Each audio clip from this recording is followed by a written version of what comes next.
अस्सलाम वालेकुम वीवर्स। ये सफ़ा मरवा वाली साइड है।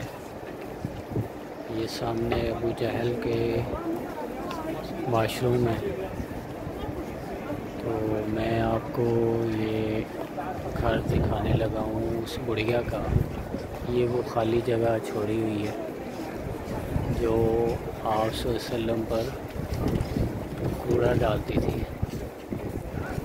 ये वो जगह है जो खाली छोड़ी हुई है।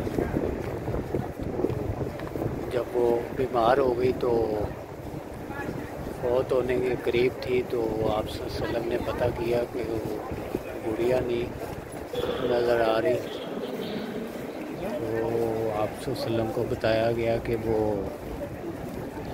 बीमार है। तो आप सल्लल्लाहु अलैहि वसल्लम उसकी इयादत के लिए गए।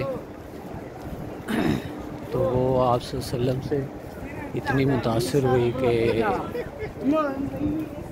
उसने इस्लाम कबूल कर लिया और एक मुसलमान की हैसियत से, साबिया की हैसियत से वो कलमा शरीफ आप सल्लल्लाहु अलैहि वसल्लम की खुश नसीब थी कि वो आप सल्लल्लाहु अलैहि वसल्लम के ज़रिए उसको इस्लाम नसीब हुआ।